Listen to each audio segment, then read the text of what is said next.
Ora, esta quarta-feira foi oficialmente atribuída a organização do Campeonato do Mundo de 2030, também de 2034. Vamos focar em 2030. Hoje, no tema do dia, temos o jornalista do 00 Humberto Ferreira, que nos vai falar sobre a fase final desse Mundial. Ainda falta um bocadinho, mas já podemos falar sobre isso.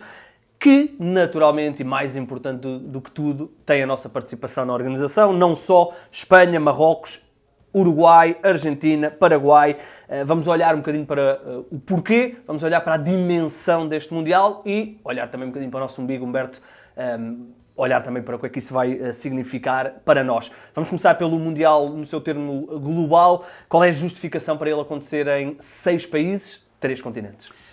3 continentes pela primeira vez, já seria o inédito 2 continentes com a Europa e também a África, com esta tripla candidatura de Portugal, Espanha e também Marrocos. Aqui junta-se a Argentina, o Uruguai e o Paraguai pelo simples facto da FIFA querer-se iconizar o centenário do Campeonato do Mundo. A primeira edição aconteceu no Uruguai em 1930 e é para, no fundo, dar destaque a essa efeméride que os 3 primeiros jogos, e exclusivamente os 3 primeiros jogos, vão acontecer em solo sul-americano. O primeiro já está certo e sabido, vai acontecer no Uruguai, no Estádio Centenário, que é o estádio onde foi também, teve como ponto alto o primeiro Campeonato do Mundo de 1930. Conquistado na altura pelo Uruguai. Conquistado precisamente pelo Uruguai. E depois teremos também um jogo na Argentina e um jogo no Paraguai. Depois há uma mudança de malas e bagagens para a Europa e para o Norte da África, para a zona magrebina de Marrocos, onde vai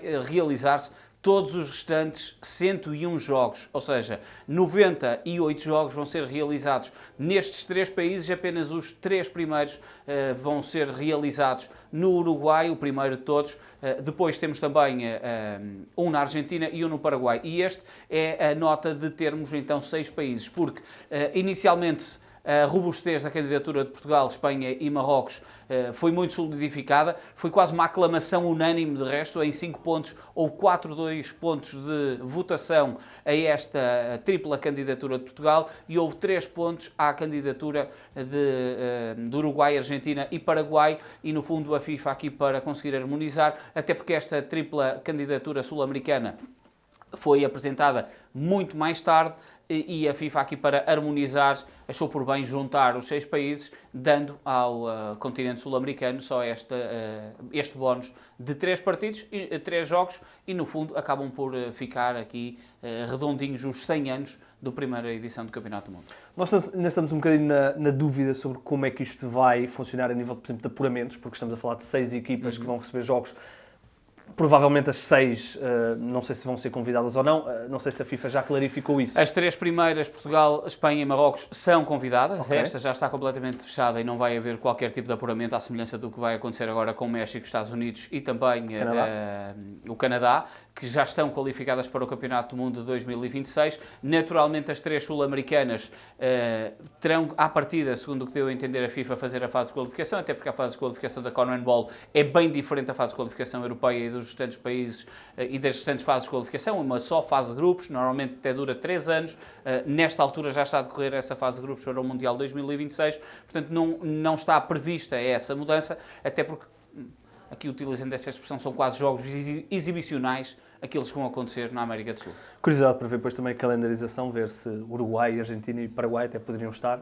E vamos esperar para ver, ainda falta muito tempo. E o Paraguai tem falhado até várias das últimas fases finais. Sim. E depois há toda uma logística que, naturalmente, o hype em torno destas 3 seleções na América Latina vai ser muito alta, mas depois eles têm que se mudar para um continente diferente, fusos horários diferentes, temperaturas diferentes. Sim, e por aí sim. fora. Vai ser curioso ver como é que os jogadores se vão adaptar. Focando em Portugal, que para nós, no fundo, é o principal foco, nós partimos aqui, ao início íamos ter uma candidatura só com Espanha, depois juntou-se Marrocos, a candidatura foi poderosa, foi pujante, como tu já destacaste. Ainda assim, nós não vamos estar como foi, por exemplo, no Euro, não é? Com o Mundial em todo o país. Vamos estar mais contidos. Que estádios é que vamos ter aí no... 3 estádios apenas. Luz, Alvalade e Dragão são os 3 estádios que vão receber jogos do Campeonato do Mundo. Isto está certo, sabido e fechado. Em tempos, até quando houve uma candidatura conjunta de Portugal e Espanha para o Mundial de 2018, chegou a haver a equação de o Estádio de Braga, mas nunca avançou o projeto Souto Moura da remodelação da Pedreira. Portanto, sempre que falamos de um Mundial em Portugal, foi sempre fechado só ser estes 3 estádios. Esta candidatura, até inicialmente, se bem te recordas, chegou a ter o nome da Ucrânia metido, por causa, no fundo, do apoio em prol da guerra e do ataque da Rússia à Ucrânia, mas a instabilidade política ainda em solo ucraniano fez com que esta candidatura, no fundo, perdesse a Ucrânia e ganhasse Marrocos, que inicialmente não estava. Depois estamos a falar de 11 estádios em 9 cidades espanholas e 6 estádios em 6 cidades em 3 cidades, marroquinas. Ou seja, Portugal aqui sabe que dificilmente vai receber grandes jogos, à semelhança até do que vai acontecer no Canadá, nos Estados Unidos e no México. O mais provável é que cada um dos estádios receba um jogo de Portugal, porque a fase de grupos nesses países vão contemplar as equipas locais e as seleções locais. Portanto, a fase de grupos de Portugal é quase certo que vai acontecer em Portugal. Depois, há aqui uma nota importante. Falava-se de uma possibilidade de uma das meias finais ser na Luz. Só o Estádio da Luz é que pode ter essa capacidade, porque as normas da FIFA, a não ser que mudem nos próximos congressos, os jogos de meias finais têm que ser com capacidade acima de 60 mil lugares, e apenas o Estádio da Luz é que tem essa capacidade, sendo que agora vai até aumentar para 70 mil, o que passa a ter uma capacidade até de receber jogos de finais de campeonatos do mundo, o estádio acima de 60 mil lugares. É algo que não está estipulado, porque não há, de resto, a certeza de onde pode ser a final do Campeonato do Mundo. Olha, logisticamente, já falaste aí das dificuldades que vai ter alguns jogadores, que vão ter que jogar um jogo no Uruguai, depois se calhar ir para Marrocos e depois vir a Portugal e ir a Espanha. Logisticamente, o que é que se está aqui a falar para este Mundial? Olha, nesta apresentação que aconteceu ontem, um bocadinho em todo o mundo, foi na FIFA, na sede da FIFA em Zurique, que foi tudo oficializado, mas depois conseguimos perceber até pela dimensão de cada país como é que cada país estava a trabalhar. Por exemplo, a Espanha já garantiu estar a criar uma linha férrea que vai ligar Madrid a todas as cidades onde vão a receber os campeonatos do mundo, do Campeonato do Mundo em Marrocos, nomeadamente Casablanca, Fez e também Agadir, E a Lisboa e Porto também, e Lisboa e Porto, naturalmente. Marrakech também, Tanger e Rabat são as outras cidades, são as 6 cidades de Marrocos que vão receber os Jogos do Campeonato do Mundo, e logisticamente há esta relação muito próxima. Com certeza vamos ouvir falar novamente do TGV como uma obra conjuntural que pode ligar ainda mais Portugal e Espanha, é algo que nunca avançou, embora seja fácil e rápido chegar de comboios e com as acessibilidades de autocarros a Espanha, por exemplo, mas com certeza que esta nota da ponte férrea que Espanha e Marrocos querem implementar é algo que pode acelerar muito o processo. Estamos a falar, se bem te recordas, do Campeonato do Mundo de 2022, que foi quase num raio de 60 km, e vamos aqui, este é o Campeonato do Mundo com a maior distância que pode acontecer entre uma cidade e outra cidade, se medirmos a distância entre a mais perto e a mais longe. Portanto, é algo que logisticamente vai obrigar os adeptos, com certeza, a uma mobilidade muito mais forte, seguranças de fronteiras muito mais fortes, estamos a falar de países diferentes, de continentes diferentes, de transação de pessoas e bens de uma forma completamente oposta, e, portanto, há aqui uma dimensão de segurança muito maior que vai ter que acontecer entre estes 3 países, sendo que há aqui esta nota dos meios de transporte ser algo importante. Há uma grande dúvida em torno do que é que Portugal pode oferecer de melhor. Houve já a certeza, até no anterior governo, com a Ministra dos Assuntos Parlamentares, que deu nota de que não iria haver novos investimentos fortes em estádios. Portanto, Dragão, Luz e Alvalade vão ter apenas reformulações. Não há nenhum estádio novo, não há nenhuma reformulação nova, como em Espanha aconteceu em grande parte dos estádios que vai acontecer. Portanto, o investimento próprio de Portugal nesta obra, para a estrutura de estádio, vai ser muito curta. Agora, as estruturas anexas, eu acho que vai ser muito mais impactante, sendo que ainda está por perceber, até pela dimensão política que estamos nesta altura, de o que é que pode ser feito de novo, nomeadamente a nível de vias de comunicação, para que a proximidade entre Portugal, Espanha e Marrocos seja mais célere do que aquela que acontece agora. Sim, basicamente já respondeste aqui à última pergunta, né? O impacto que isto poderá ter para... Mas há números bastante importantes sobre este impacto. Eu queria só que tu falasses do impacto obviamente vais falar dos números e do que isso pode significar para o país em termos global, nomeadamente Lisboa e Porto, mas também em termos de futebol, porque estamos a falar de